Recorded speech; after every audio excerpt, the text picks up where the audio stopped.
Hello, everybody. So looks like we made it to module 8. So last week of the semester here, wrapping up quickly. Really, it's just a few loose ends to tie up. There's a final exam to take, which pulls from the same question bank as the weekly quizzes. And there's not any extra questions in there. So if you took all the weekly quizzes, you've seen every question, they'll be on the final exam. Please make sure you get that done before Sunday at 11:59 p.m. Please don't wait to the last minute for it. That's when everything closes and locks. That's the final moment of the semester, and I never accept late work after that, the end of the semester. So I guess that's the day to make sure you get everything to me before this coming Sunday at 11:59 p.m.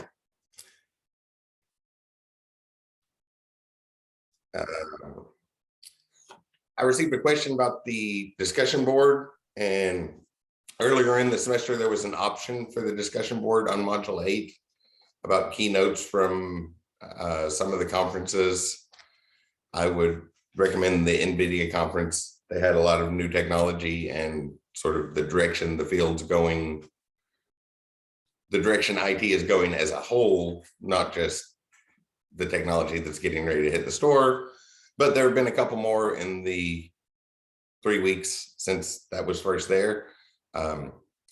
Google did their conference on technology coming to the stores, the new, I'm drawing a blank. What's the Google phone? Is it Pixel? Whatever Google's phone is, they talked about their new ones, and there was something else that I saw. I didn't watch it, but it slipped my mind. But there's several out there. So that is still an option if you want to, if there was some interesting technology announced within the time frame of our course. So go back to the last week of August. Anything that's been announced as new and interesting technology since the last week of August during our class, pull up the keynote on the announcement or something, and that will still work for the module 8 discussion board. Be more interesting than the other option, I guess. Very much more IT focused for certain. Let's see, and being the last week, I like to ease up on lecture time. We kind of started doing that last week because I know everybody gets busy near the end of the semesters. Most people take more than one course, and those who take one course at a time, it's usually because you're very, very busy outside of school. So I like to front load courses and ease up near the end, but I do have a bunch of odds and ends that I like to talk about. So I'm going to pull from that little list of random things to fill the rest of our space, but still have plenty of time in our scheduled slot to actively do things and hopefully catch up on work. So there'll be time to address any questions. I see a question in the chat room about the virtual lab. Does VMware not work on a Mac? And on a Mac, you actually have to upgrade your user agreement to run any virtual software on a Mac.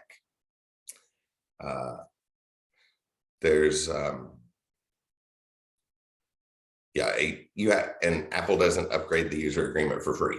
So to run virtual software on a Mac, there should be a fee involved.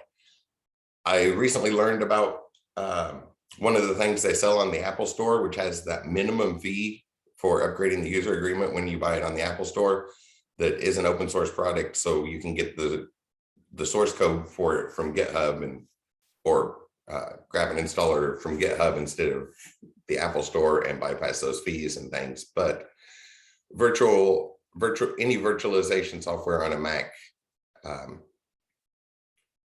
you violate your user agreement if you use a free version of that. So you have to go to the Apple Store and pay for it, and then paying for that free software, they upgrade you to the other user agreement. So it's an Apple thing. So if you're on a Mac, my recommendation would be use the GRE labs. Just log on remotely to the GRE labs like we did in Module 1, and then you don't have to go spend a bunch of money for that. Is the IT club still doing stuff on Tuesday? I thought they were doing something on Wednesday this week. Tomorrow, I heard they were doing some sort of something with the Raspberry Pi. I will check and make sure and send that out shortly after class. Yeah, because last Wednesday they were using Raspberry Pis to start setting up Halloween decorations, and I don't think they got finished. So I don't know what the plan for their Wednesday activities were this week. I wasn't there at the end of the meeting. So that's kind of a few announcements. I will check on that club thing. Can you, Wednesday. a little bit about the virtual machine lab? So it should just be download when you install the virtualization software, VMware. You'll just find the ISO file, the image of an operating system, and set up a virtual machine. Have you gone through it yet, Naviat? No. So everything is spelled out step by step. Like even all of the labs were step by step, and that one is even more detailed step by steps. Yeah. Because I figured it would be different than what people had done before. So I was just reading the file, whatever the instructions. I couldn't be able to, I didn't understand, so I was just waiting for the class, so that's why. So you'll just install that software, VMware, and then you download the operating system and put that on there and boot it up, and then it's just like setting up a new computer, which you just did like 2 weeks ago. So I know you know how to set up a new computer. Yeah. So after you download and run installers, it's setting up a new computer for the first time, basically. Okay. Give it a try and let me know if you get stuck on it. Yeah.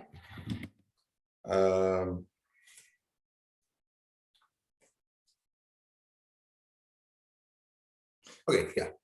So I guess we can jump into this stuff. So I've got a few odds and ends I like to talk about near the end of the semester to fill a little bit of time, and things that aren't covered in detail or aren't necessarily on the learning objectives. And one of those, the notes I pulled out today, are something that's not really covered anywhere in the entire curriculum, anywhere in the IT curriculum. In part because it's not something that most people really worry about, and that's image data and how we store our image data. Earlier, when we talked about data, we looked at binary encoding and talked about integers and the simple one-to-one correspondence between Unicode or ASCII code. Since we're Americans, all of the American symbols are covered in ASCII, and then we extended that to Unicode to get the rest of the symbols humans use in writing around the world. Gives us a one-to-one correspondence. We can just take each integer and assign it a character, and as long as the computer knows that it's should be showing a character when it sees that integer, it does fine. But that's certainly not the only way we have to encode data. One of the things in the odds and ends that I like to talk about, but probably won't pull out for this class, is error correcting codes. Because it's kind of nice when we can encode data in binary form and the machine can store it and process it and work with it. It's a little bit better when the way we encode it also automatically checks for errors and fixes the errors when they happen. That can be an important issue. When we talk about networks, we mentioned in the IP protocol, there's simple checksums. We just check to see if it adds if all the ones add up to a even or odd number. And if it doesn't have the parity it's supposed to, we can be like, oh, something went wrong, detect the error and just request it to be sent again, which is no problem on Earth. But for, like, say, that camera that NASA sent to Pluto, it was 4.5 hours when it was approaching Pluto to get the good pictures, it was 4.5 hours for that transmission to go each way. So an error in transmission was a much bigger deal. We couldn't requesting that the data be resent would be a 9-hour process, when the machine itself was busy that entire time, and it would have been too big of an ordeal. So for something like that, we need better types of encoding that can repair themselves when something goes wrong. I like to go over those some, but it does get a little messy in the notes because there's lots and lots of binary code right in that. So probably won't get in that one. The one I do like to talk about in this class every time is image data, graphics. It's not covered anywhere. The visual communication people don't even really dive into the differences between our formats.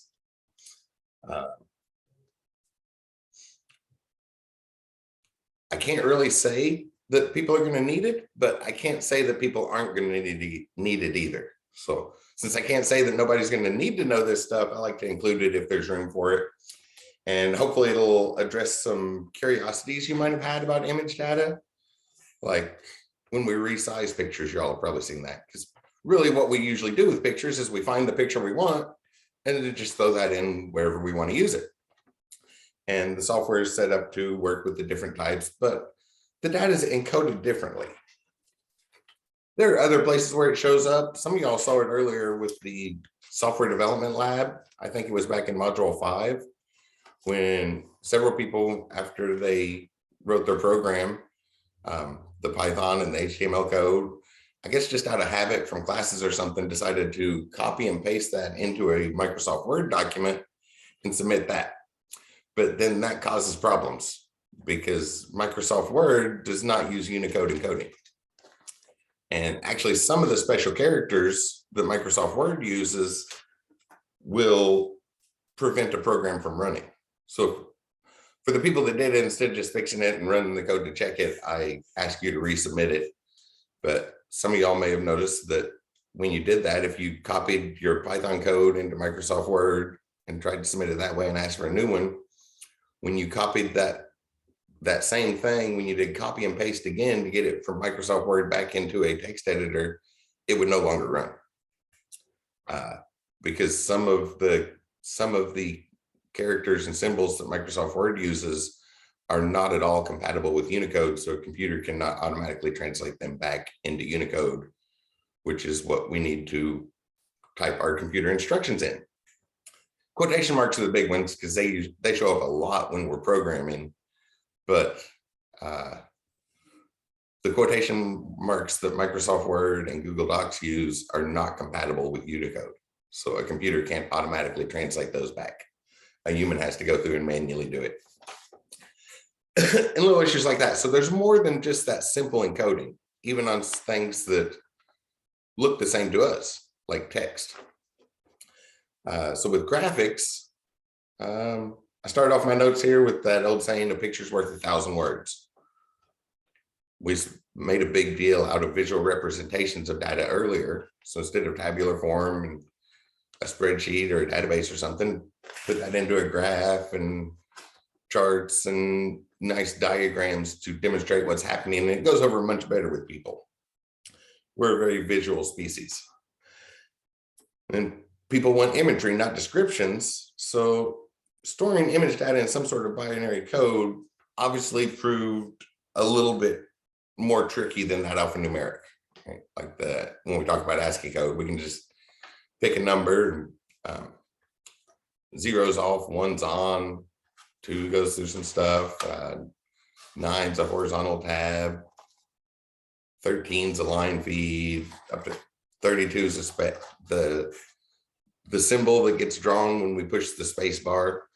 It looks like emptiness to us, but definitely not emptiness to a computer. 65 is A, and we can do that one-to-one correspondence and just give each character a number and then make sure the machine knows that it's looking at character data, not numerical data. It's a little bit harder to do with a picture. But people are creative and persistent and came up with a lot of ways to do that.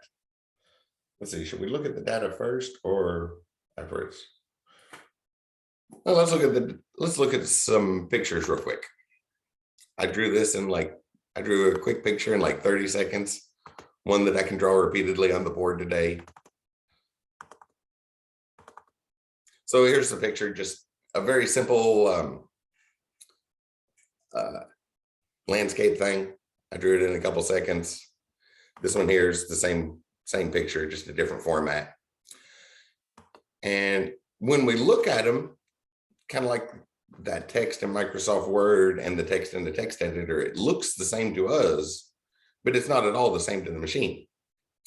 And different things happen. So one thing with this stuff, maybe it'll address some curiosities you've had. Which types are there? So I did 4 of the big types. So a bitmap and a GIF or GIF, we'll also talk about that, is just a special type of bitmap. A JPEG, a PNG file, and an SVG file, scalable vector graphics. So you may have had some questions that you've encountered with image data, because if we have the image and need to put it like in, say, a Word document, all we do is just hit the insert button and it goes in there. We saw the instructions on how to put that in an image into a web page back in module 5, and whatever type we have, we just use it. So that's basically all that's covered in the curriculum. So I wanted to dive in a little bit deeper and use this as an example of the different types of storing, because when we look at it, it looks the same. But if I was to open it with something different, like Notepad for say,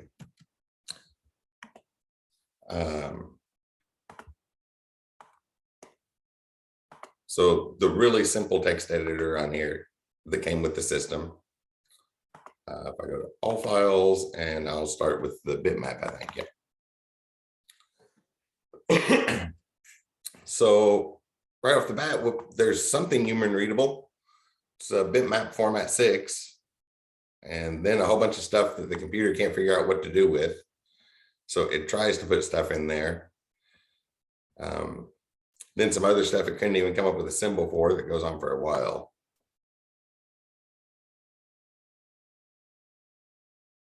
There we go. Then we hit spots like this. So there's something going on over and over and over again. It gets repeated, followed by something a little bit more. The computer couldn't quite figure out what to do with it. Repeat that same thing again, and then a whole bunch of something. Repeat the same thing, and then that looks kind of like what we saw up here. So you can see it's repeating something. There's some sort of repeating pattern in there over and over and over again. Eventually it'll change. Oh, and then we hit a slight change to that repeating pattern. The computer is just trying to put this in the text format. It's obviously unsuccessful. It's the wrong encoding and stuff. But we can see they're repeating patterns over and over and over again here in the bitmap one. What's next? I think this is the JPEG. Side by side, because we'll probably look at them again after talking about it. So come in here and open one of those other ones.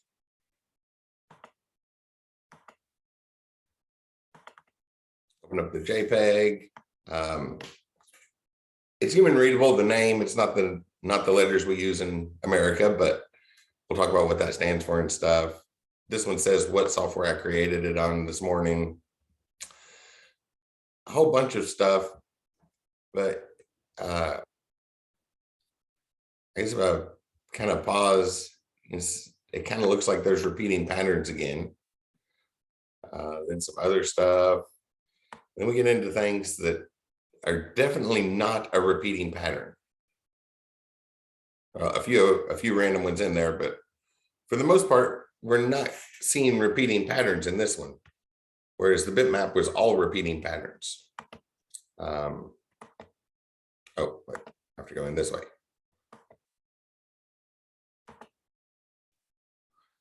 Similar thing for the ping. I think it's that one, yeah. It does, it is able to find out what format it is right there at the beginning. So it was able to recognize that part and recognize what software it was created with, and a few other things, but for the most part, it looks like a bunch of gibberish and no repeating patterns at all. And I've already scrolled all the way to the end of it. So it's also way shorter than those first two that we opened up. There's one more. I'll open the, oh, keep going the wrong way there. We're here, open the text editor and open the last one.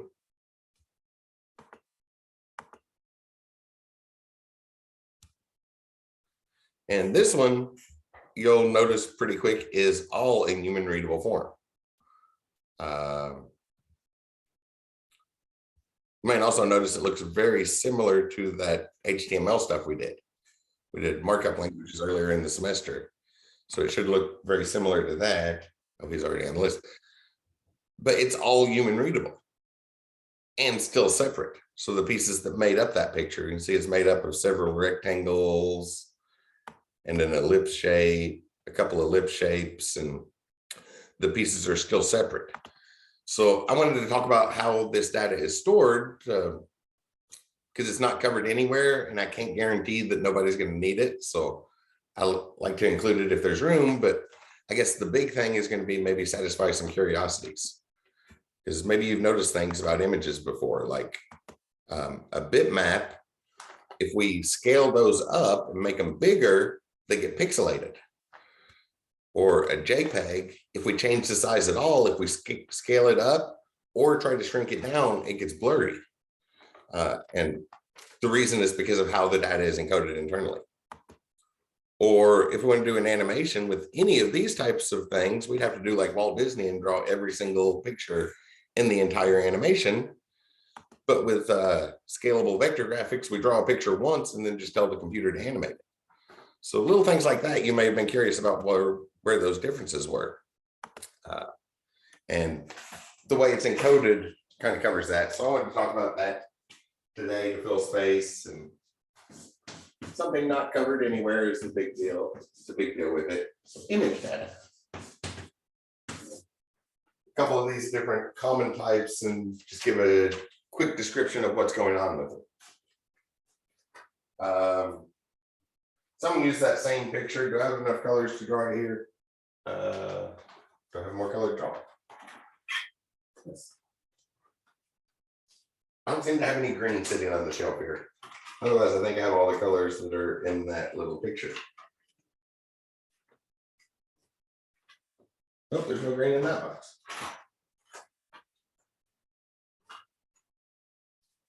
Nope. Apparently I don't have any green chalk, so I'll just have to use white for green or something.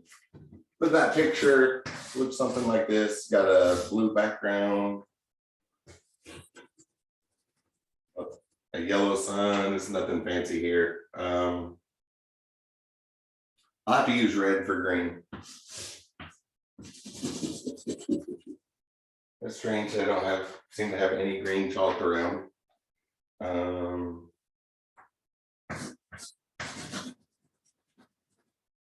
That, and then all this is colored in blue.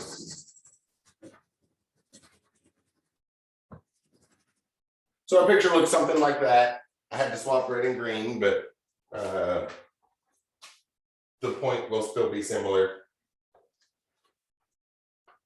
What colors mix up here? Oh. Yes, it will. Actually, I can do something great.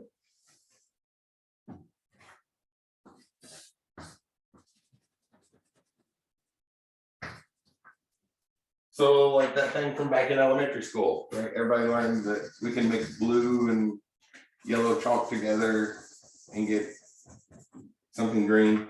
Need more yellow there. There we go.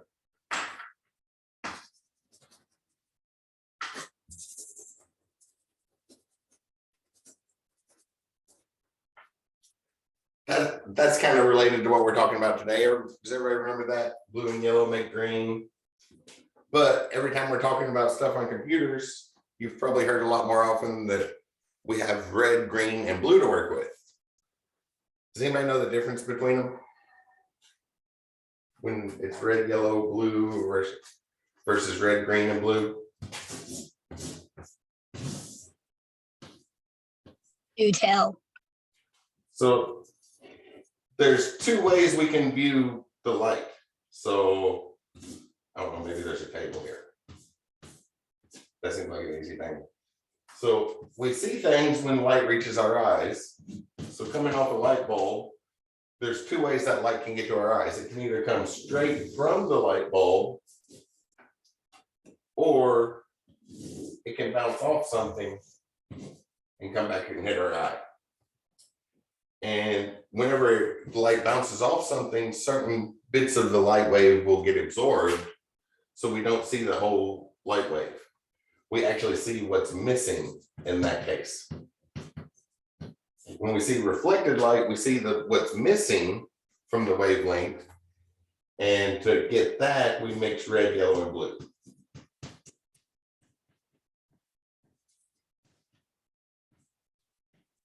Mixing those colors will give us the absence. And well, that's what we learned in elementary school. It's actually magenta, yellow, and cyan.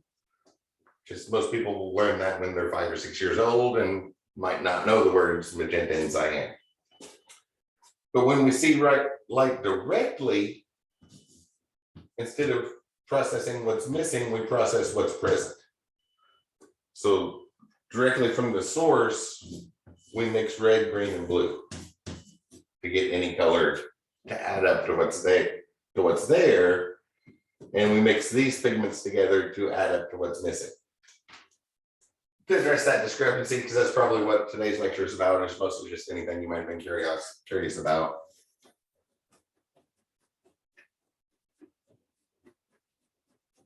So two different ways that we can process light, and we see them differently. But for our simple picture, we have an image like this that we want to store. So the first way we looked at there, a bitmap.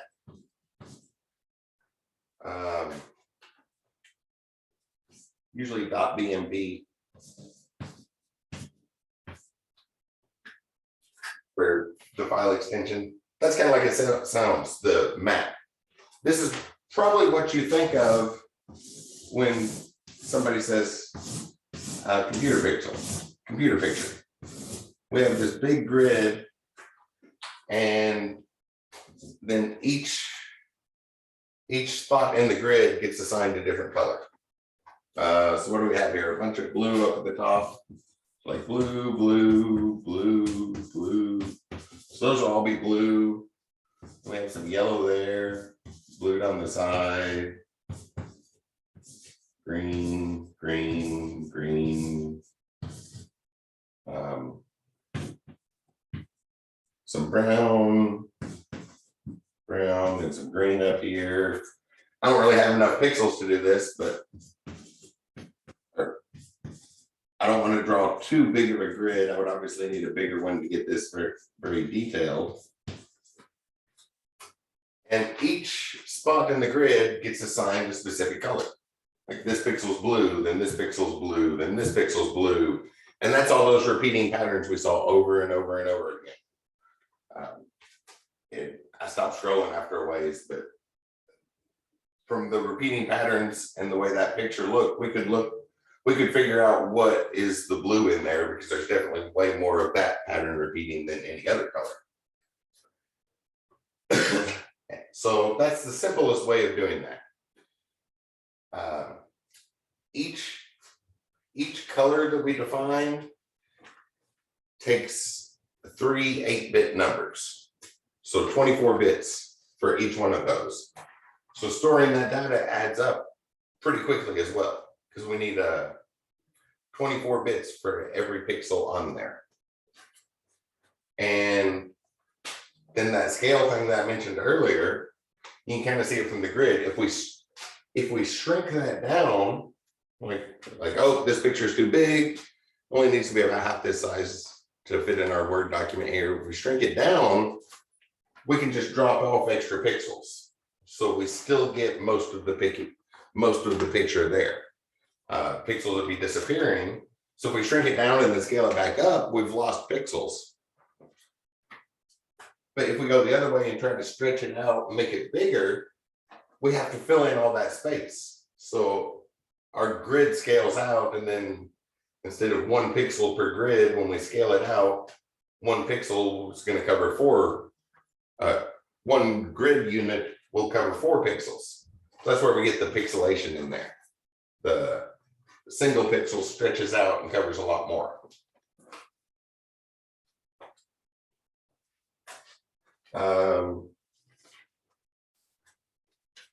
So that's the first type, and when you look at a bitmap, you can still kind of see everything in there because it is a map. It's a pixel by pixel map saying what color each individual pixel is going to be. The second type we looked at, I'll write the name out first. Joint photographic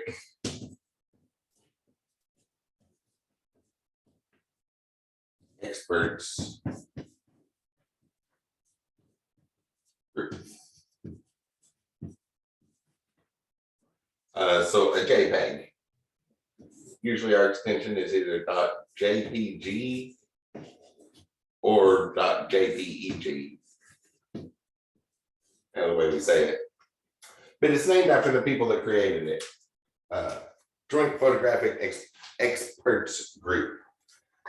And the idea here is color data is stored as a discrete cosine transform.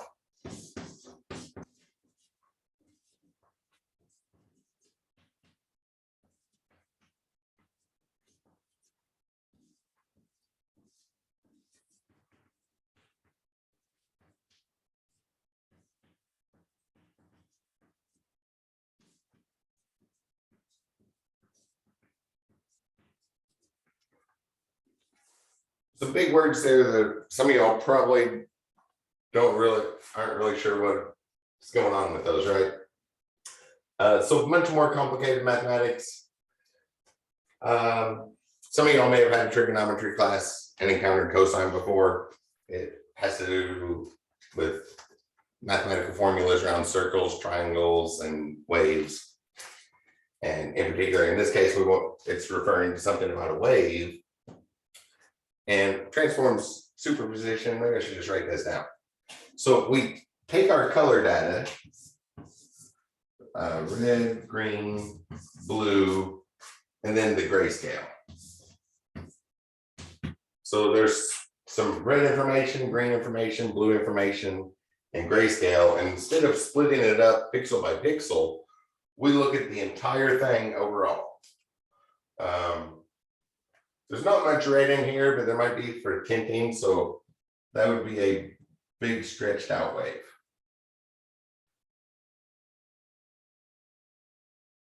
Looks something like that. Green, when we start off, there's blue, then we have some green in the circle, then it back to blue. I guess there would be, where did I be at here?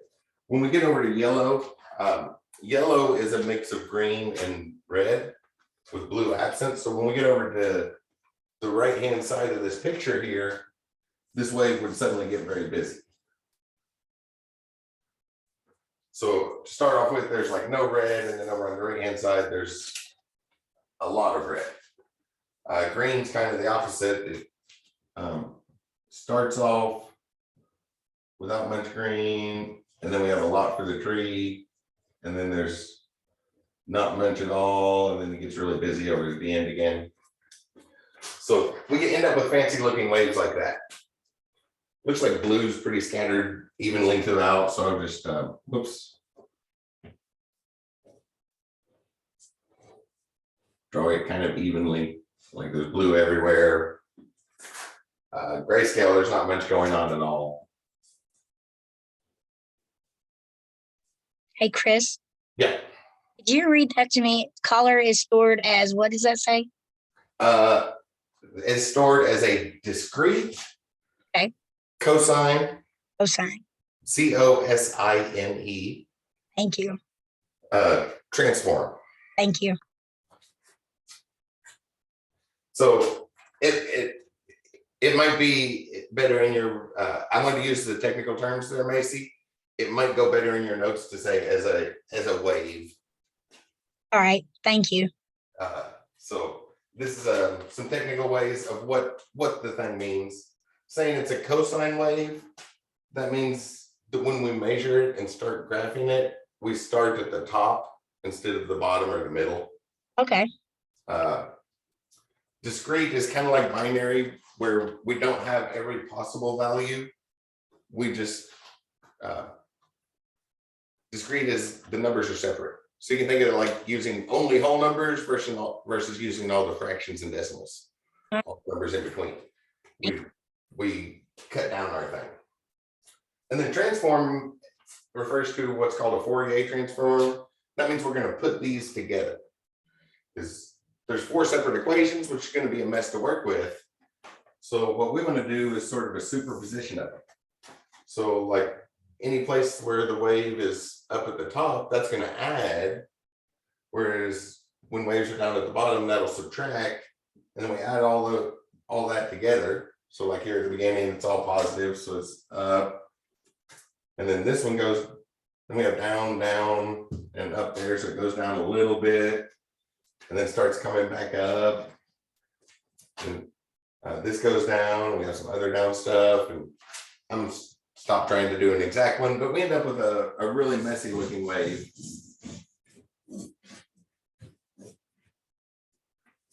I'm going to refer to a sound wave because I'm guessing everybody's probably seen a picture of a sound wave, right?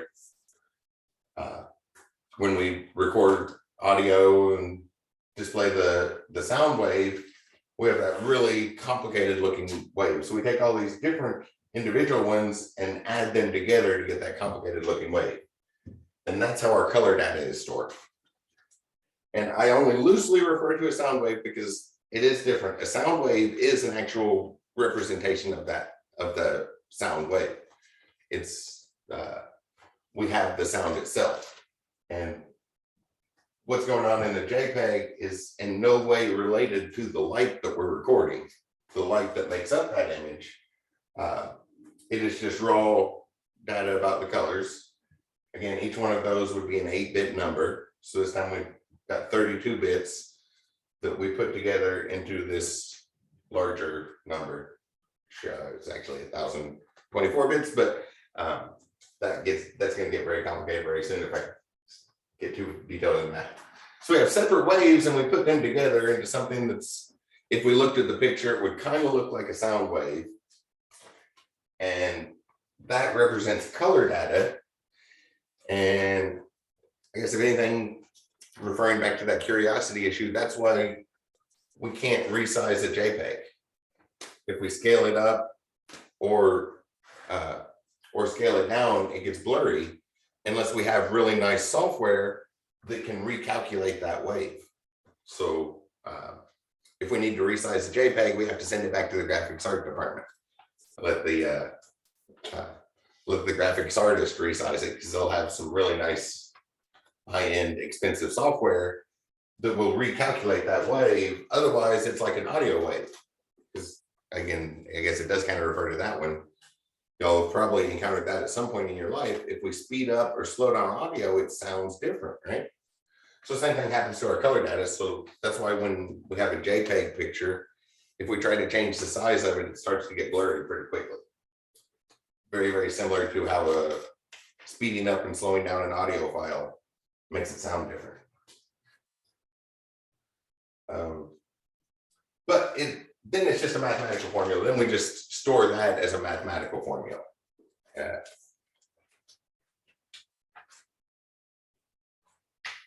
And that's from what we looked at earlier. There was some repeating patterns in the JPEG too that looked a little bit different. They repeated quickly, and that's the crest and troughs on that wave.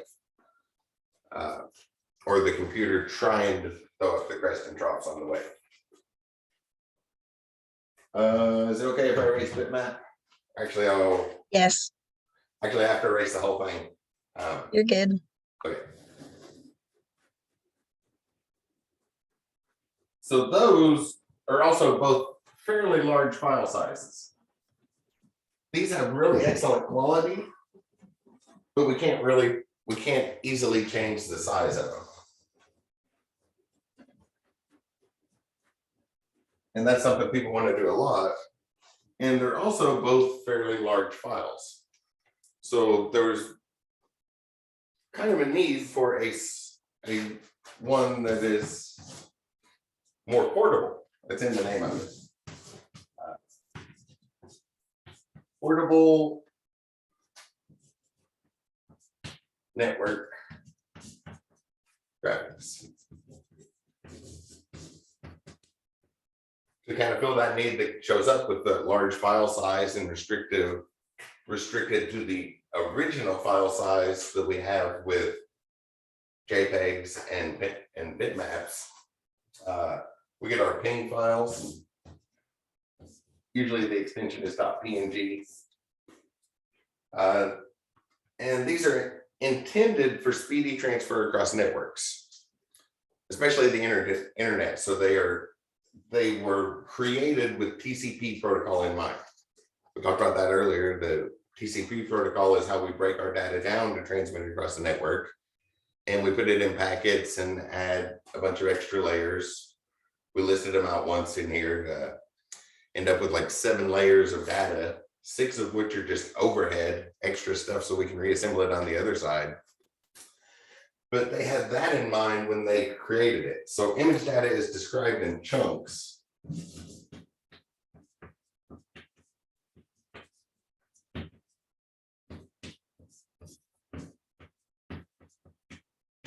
Which is the actual word going back to when it was first proposed as an idea. They called them chunks. Critical or ancillary.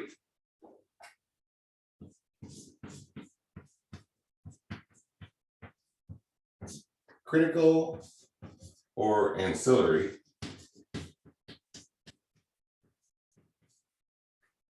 And while you probably don't regularly use the word ancillary in normal everyday conversation, I'm hoping you can figure out what it means, because it's the opposite of critical in this case.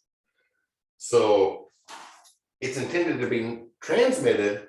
So we originally store the data. The actual format is in chunks ready for the TCP protocol. So it's ready to break down and transmit those packets. And then we can put a label on each one and say, okay, this one is important. We cannot reassemble the picture without this one, or this is just a fine detail that'll be okay if it gets lost in transmission. To accelerate that, something went wrong in transmission, send the data again, we can label how important it is as well. And pixels are grouped into layers that reference chunks. Pixels grouped in layers that reference the chunks.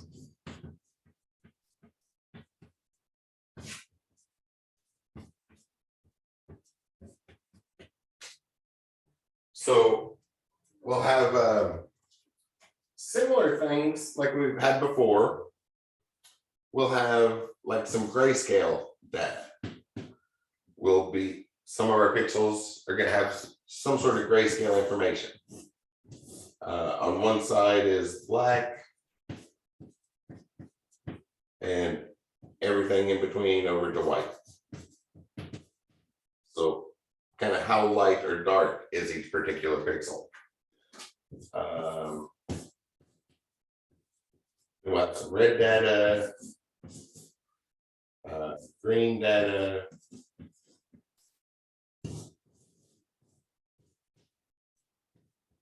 or blue data. So the 4 things we had in the JPEG, but we also have one more section down here of position data.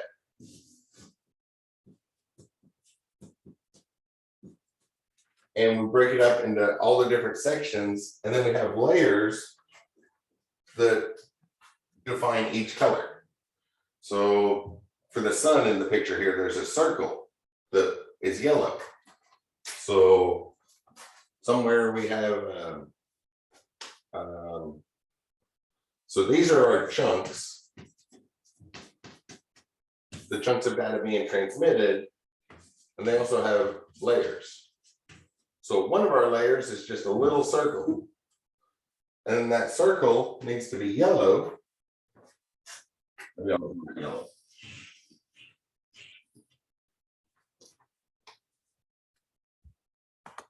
So we have that yellow circle, and yellow is an even mix of red and green. So that layer is referencing those two chunks, as well as some sort of position, which I'll try to put roughly here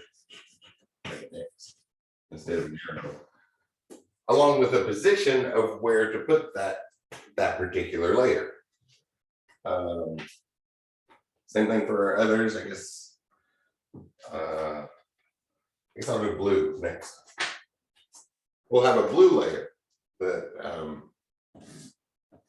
it looks like it's shaped sort of like this.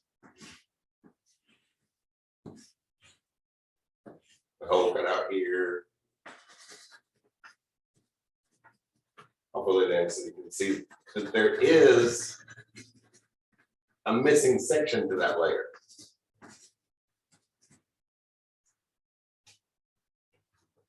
There's this one, I guess I could fill in completely. Might be a good way to represent this. And that's blue, so it's going to reference our blue chunk of data, along with whatever the grayscale would be. I just skipped that arrow. And maybe we'll take this upper left corner and reference this spot in the position data. So things are filled up in sections. And kind of see it here. There's holes. We can leave holes in them. We can leave voids and absences in those in any particular layer. What's next? Ground. For that little tree trunk, looks like we have a small layer. There's again the orange stuff. It's gonna involve all three colors. Browns kind of mix all of our colors in different ratios, and then some reference to the position data so we know where to put that. And then each layer is designed to fit perfectly into the TCP protocol.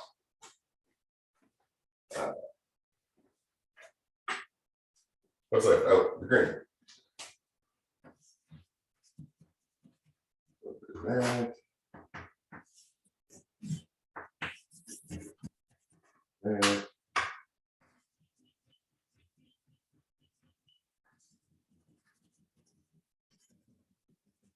And I should be able to make that green. That looks kind of green. And then again, same thing for the green layer. I'll just use this to point.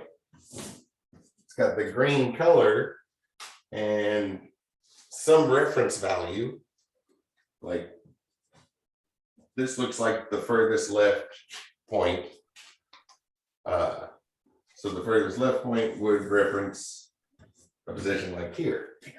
Then we have all the information to put it back together. So just like our TCP protocol, which is how we transmit things across the network, we have that in mind when we build it in something very similar to the packets. They're different than packets, that's why we still call them chunks, but they are designed to fit perfectly into TCP packets. And each one carries that, and then we have that void in there. We are allowed voids because there's just nothing to put on that part of the layer. So that's why we can do transparency in pings, because we do have emptiness in our format. There's spots that just aren't filled in. And it makes for a much smaller data size for a given picture. We have Similar issues with scaling to bitmaps. If we make it bigger, it's not, if we try to stretch it out and make it bigger, it's not clearly defined what it means to make that layer bigger. So kind of like the JPEG, we need special software to redefine all of our layers in order to make it bigger and have it clear. But if we make it smaller, we can just start dropping some of that information and keep our clarity when we go smaller, but not bigger. And allow for transparency because there's just voids in our layers. Let's skip over GIF or GIF, however we say that.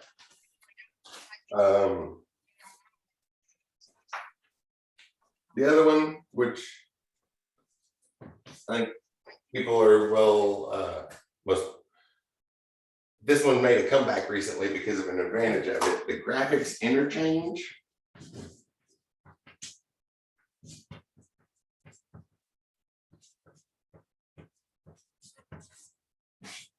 Format, which this was the first one invented to address networks. And it kind of worked, it took care of a few of the problems. But this one was much better for networks, so that very quickly replaced it. But there's another advantage that brought it back big, and that's the .gif.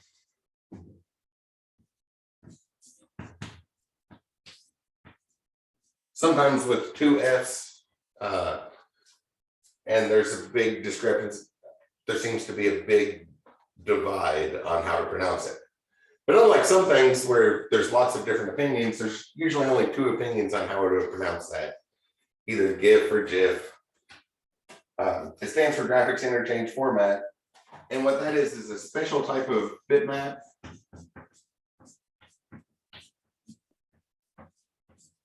Bitmap that restricts color.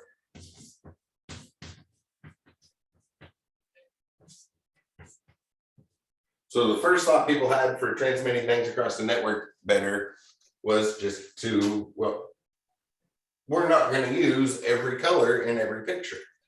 So why don't we just do a restricted file type, so after the picture is made, we get rid of every color we don't need, and then that cuts down our file size. So, so maybe if we have the space of all possible colors, we choose just a little bitty piece of that.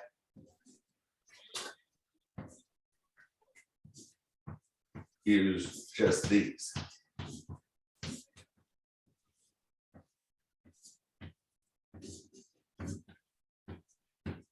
So it's a bitmap, and we cut out most of our possible colors that we're not using. That makes our file size way, way smaller. Still some other disadvantages to bitmap. That's why pings replaced it originally very quickly. But then it made a comeback because that tremendously decreases our file size. Something that might have been a picture that might have been 3 megabyte bitmap becomes a 3 kilobyte bitmap. So it's a much, much smaller size. And while it was replaced quickly for its original version, at some point along the way, somebody realized that it's like, hey, if we're making it that much smaller, couldn't we put a whole bunch of pictures into the same file? And then we get an animation in one picture. So that's why it kind of made a comeback. Because we have a much smaller file size, so we can just put a whole bunch of pictures together and still be smaller than the original bitmap and have an animation there, which caused those to be a convenient way to make an animation. But mostly just because it's a smaller file size. But again, these are all what's called raster graphics.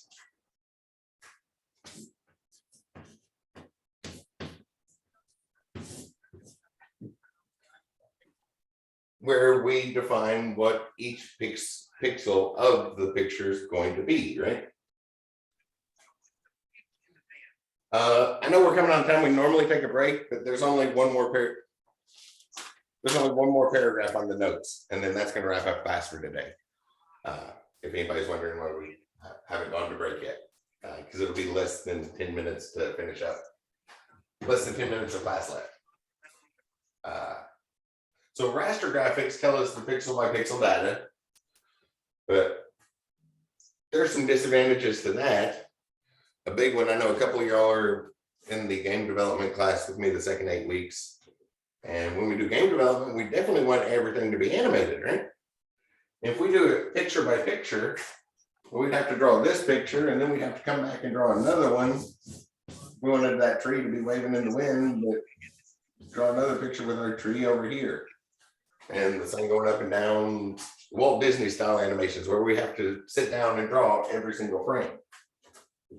So there's a big drawback with that. And we're locked in place. That's where that scalability comes in. We can't,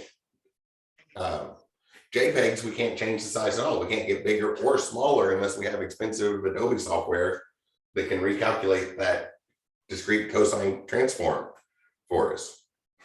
Pings and bitmaps and GIFs are special bitmap. We can make those smaller without a problem, but once we make them smaller, we can't make them bigger again. And if we try to make them bigger, we start to lose quality. Bitmaps get pixelated and pings are more kind of a blurry thing, but since we're looking at it on pixel type of screens, there's some pixelation there. So we're kind of locked in place when we have raster graphics. But there's other ways that we can address that and that would be better for the computer as a whole and make things easier for us to work with that picture if we need it to be somewhat dynamic. Is it okay if I raise the board here? Yes. Okay. I just always like to check. I know on the Zoom call, the screenshots are easy, but I'm just in the habit of always checking that because I remember sitting in many, many classrooms thinking, when I'm a teacher, I'm going to always check before erasing the board because it can be problematic at times. So you can also see that there's different purposes as well. What we're going to do with the what we're going to do with the image data might impact the format we want. But again, y'all know how it goes. Y'all already know how it goes in the modern world. We just Google what we're looking for, download an image, and throw that in wherever we want it, and probably never even look at the format never even look at what format it is unless it's a situation where we have to manually type in the file extension. But the other way is when we talk about binary code, it was all a numerical thing. And our processing is all done in a component called the arithmetic logic unit or the floating point unit, but something that sounds like it's there to do math. So what our machine is really doing is a bunch of mathematics. So another thing we could do, I'll go over the 2D version and then quickly talk about the 3D version, is we could just describe this picture mathematically. So in the background, we just have a bunch of blue. I'll just kind of write that up there. We define something, say, okay, the background's all going to be blue. But then some of these other things we can do a little bit better.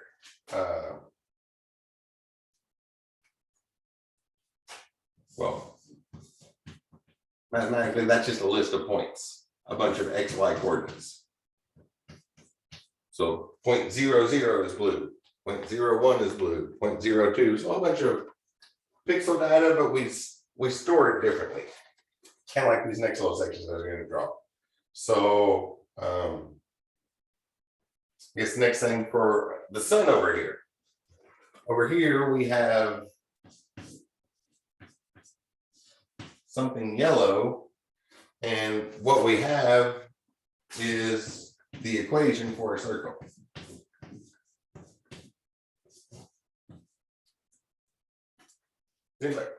Everybody seen that before? If you haven't seen it, it should look a lot like the Pythagorean theorem, the right triangle thing you know about.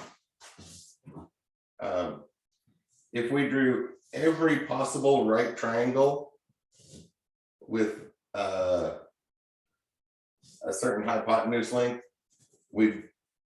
that upper corner would come around and form a circle. So that's the equation for it. Looks very similar to the Pythagorean theorem. We use different letters. X squared plus y squared equals r squared, and that's the mathematical version of a circle. So instead of complicated things to store that, we just have the equation for a circle and say what color it's going to be. Same thing down here, we have that tree, so we have a green circle over here. X squared plus y squared. It's r squared. The tree trunk is kind of like a vertical line. So we have this brown equation for a line. Y equals mx plus b. You may have seen some of those in your math class. Down here, I'm just going to do that green as a bunch of points. Green points. A whole bunch of just XY data. Or we might have a whole bunch of lines. There's different ways it's processed. Really, I'll go ahead and change that now. And when we create it and store it, we'd say we have a rectangle. So we have a blue rectangle covering our whole background, and we have a green rectangle down here. And that gets handled differently. On some machines, that's a whole bunch of points. And on some machines, it's a whole bunch of lines. And on some machines, it's very, very complicated formulas that are strange that anybody even thought of, that is a more efficient way to fill in that area. So there's different ways we can store a rectangle, just like we say we have a circle for the treetop or the sun, or a line for that tree trunk. We can say we have a rectangle for the ground or the background. And then that gives us mathematical formulas. So we're not locked in place. We don't have those layers like we did in a ping. Or we don't have specific instructions for every single pixel like we do for a bitmap. We have a bunch of equations, so no matter how big or small we want that picture to be, we can recalculate it. And we can modify it. That's a really nice thing for those taking the game development class. Second 8 weeks, we'll go over how we do that. And we draw this picture once, and then all we have to do is go in and mathematically modify that formula, and we could have that tree waving in the wind. And the computer can do all the animations because it's all stored as mathematical formulas, which is a way, way, way smaller file size. 3D is about the same. Actually, 2D and 3D are exactly the same as far as the computer is concerned, but we don't put them in the same human readable form. We switch up to human readable form, but internally to the machine, they're exactly the same. So on 3D, it's sort of a connect the dots thing. I'll just draw a triangle here. We have points in space that we'll call vertices or vertex. So a couple of vertices, and then we can connect those dots. So sort of a connect the dots thing. We connect them with edges. And once our edges create an enclosed polygon,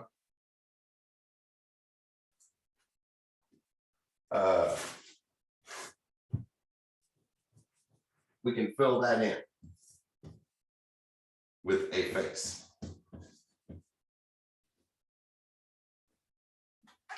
So vertexes, just dots floating in three-dimensional space, a point in space. We connect the dots, and then whenever there's an enclosed area, we fill that in. And that's how computers handle that, but it's basically the mathematical equivalent here, which again makes it for a very, very small file size, and we can do all those things. Like I mentioned, have the computer do all the animations when we only draw it once, and then the computer can do the animations. And somebody put that in the chat room. Yeah, we'll see how to do that in the other class, how to draw it once and then have the computer animate it.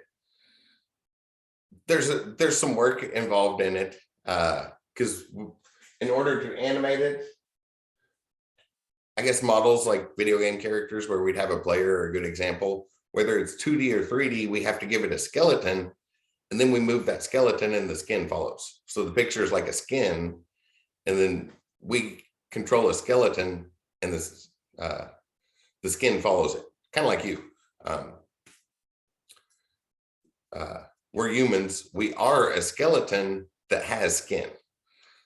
Severe burn victims kind of show it, that severe burn victims show that a human can live without skin, not live well, but a human can live without skin. Without a skeleton, you would die almost immediately. So you are a skeleton and you just have skin. So same thing when we go to animate these pictures, once we have our skin mathematically put into the computer with some color data, we can add a skeleton, and then move the skeleton and the skin will follow the skeleton. So different types of image data, different ways we can store the same thing. Right? SVG one here is not showing, but the same picture. Been talking about the same picture the whole time. So to us, it looks the same anywhere. I could put these all on like a web page and show them next to each other, and they would all look exactly the same. So the final result is the same. Kind of like that text issue I mentioned earlier between Microsoft Word and a text editor where we could actually write some computer code. They look the same to us, but they're very different. Just back here, the scalable vector graphics are in human readable form. If we look at some file sizes here, the bitmap 768 kilobytes. The JPEG is only 16 kilobytes. So to represent that with the discrete cosine transform, or a wave, a fancy looking wave, this particular one, it cut a whole lot of size out of it. Went from 768 down to 16. The ping's even smaller. The ping's only half that size when we put it in layers, and then just have each layer reference what chunk goes there. Cuts that size down even more. Or for the scalable vector graphics, only 2.3 kilobytes. So way, way smaller. So we get different sizes, different things are going on. Obviously, you're not going to be tested over that. I like to talk about that because it's not covered anywhere, and I can't really guarantee that you will not need it. But hopefully that at least addressed some curiosity as to why things blur and pixelate different when we start messing with pictures. It has to do with how the data is stored. And another big point there is all we talked about with data was that simplest case, right? Our integers and that one-to-one encoding we get with ASCII or Unicode.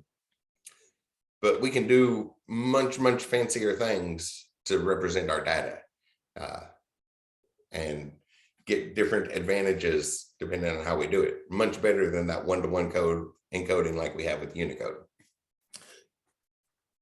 I just like to talk about that. Hopefully it at least satisfied some curiosities if you have them. It's probably not something that's going to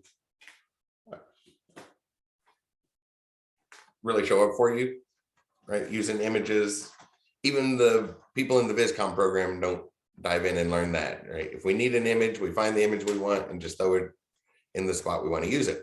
And the only time we need to know the format is if we have to manually type in the extension.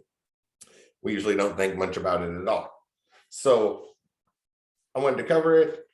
Does anybody have any questions about that?